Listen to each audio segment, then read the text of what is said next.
Hi everyone! Back when I was a Christian, I was told that atheists just already know that God is real, but they just don't want to believe him. And I found out that Muslims have the same argument as well. They believe that atheists completely know that God is real. They just choose, for whatever reason, not to believe in God. The reason they believe this is because in the Bible and in the Quran, it says that everyone will know that God is real simply by looking outside and admiring the creations that God has made. Basically, we can recognize that these creations need a creator. How exactly we get to a monotheistic God, or specifically the God of the Bible or the God of the Quran, it doesn't actually say, but the idea is there. You're going to go outside, you're going to see everything is amazing and complex, and you're going to come to the conclusion that it had to be created. If you go against this idea, both the Quran and the Bible specifically say it's because you are foolish, or you have chosen to go against God. And in both texts, it also says that sometimes God hardens those people's hearts, which I don't think that's really fair. I mean, that wouldn't be my fault that I don't believe, right? Well, after I became an atheist, I found out that's not the case. The case is just a matter of evidence. And whenever this comes up in conversation, whether this is the first question or the question that eventually is asked, it is, well, what would you accept as evidence?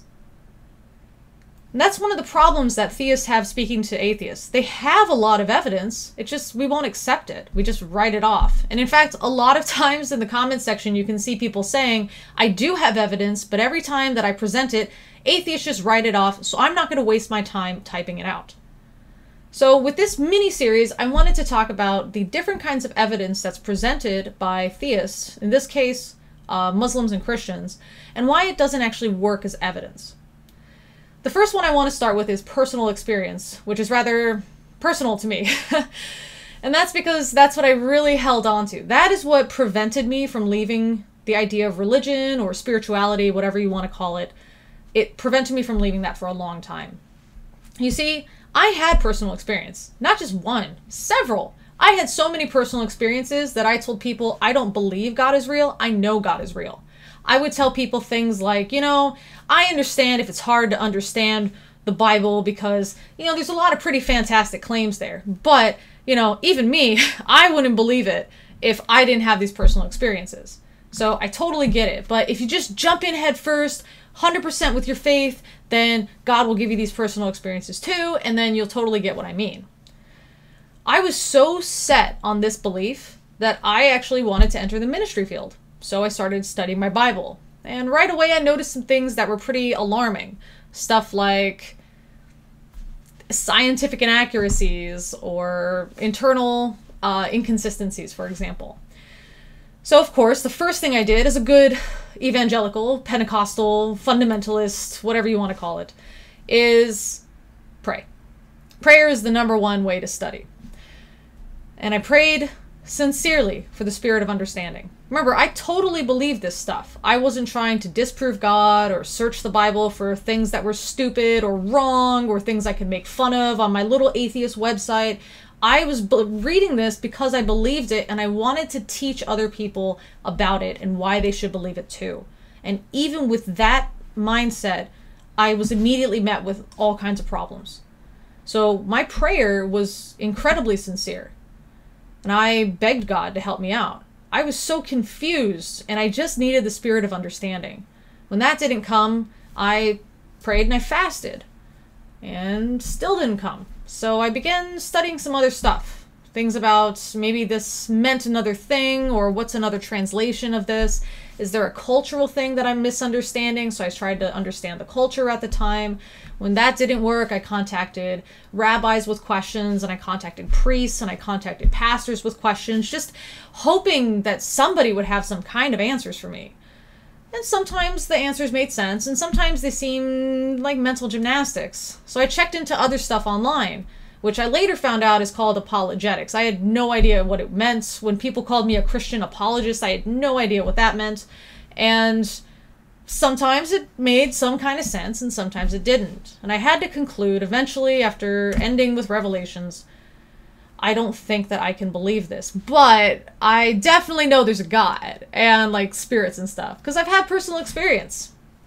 So that process took like 4 years, and then another 4 years until I was asked a question. And this question wasn't profound, but the way that I approached it changed everything for me. The person had asked me, what do you believe, like in a spiritual sense? And I knew what I believed. I believed this. But it was kind of unusual, so I had to explain why or how I got to this position by going back a couple steps and saying, well, this thing, therefore I came to this conclusion. But I don't know, I guess not everybody would really understand that, so I had to explain this thing, which begat that thing, therefore my conclusion.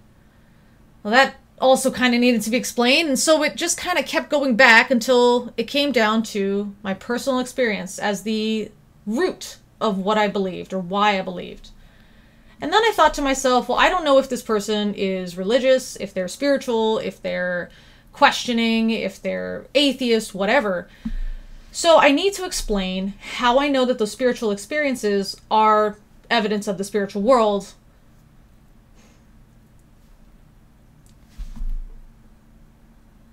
I can't.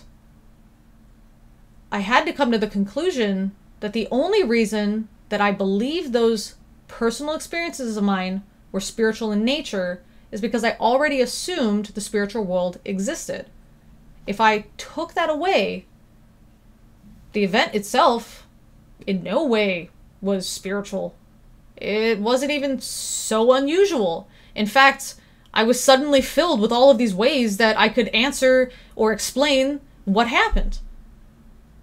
And after this thinking, I just looked at the person and I said, I'm agnostic?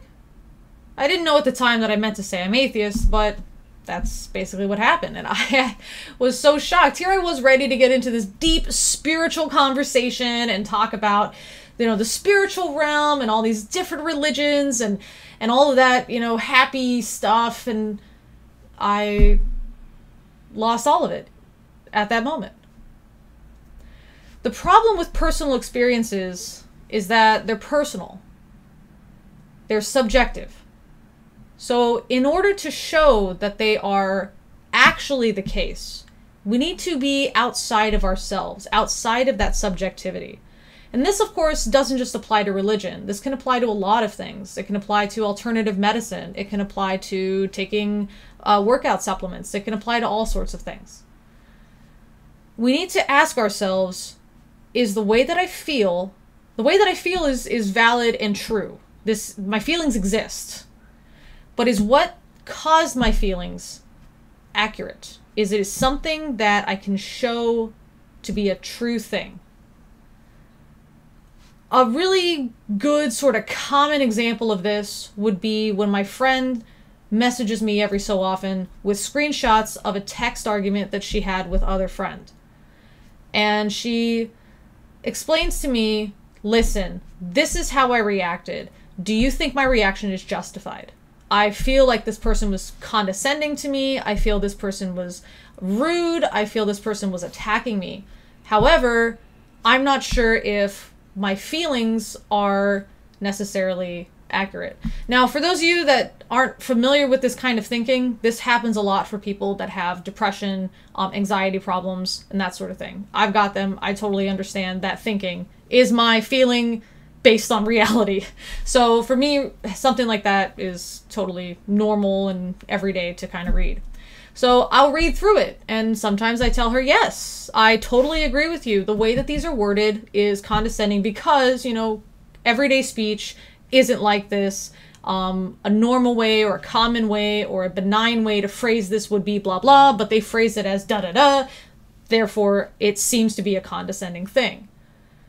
Now, sure, that's my subjective feeling as well, but it's just sort of to show you an idea of how you can apply this thinking in sort of an everyday situation that has nothing to do with religion.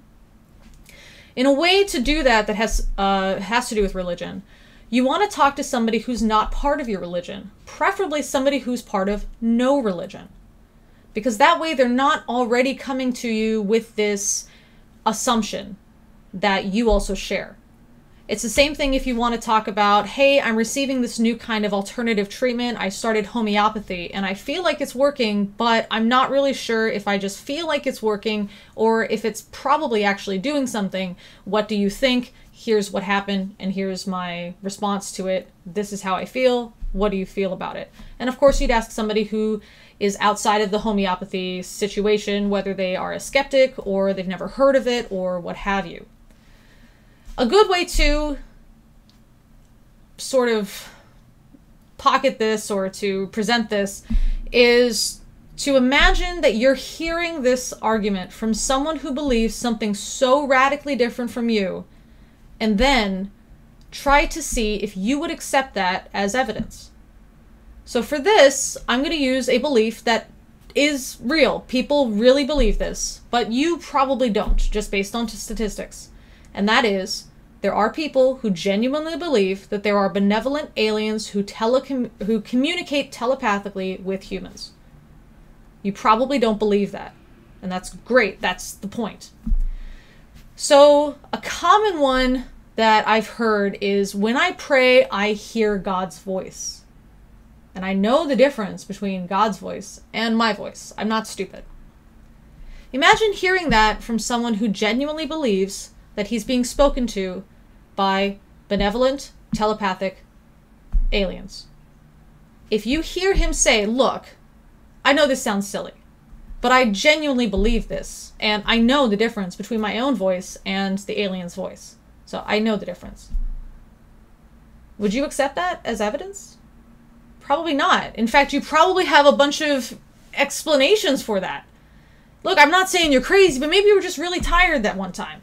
Maybe you're just hallucinating. Maybe you just really want to believe it. Maybe you're just asking yourself a question to these aliens and then you're giving yourself an answer, but you're pretending that it's aliens and you're really just answering your own questions in your head.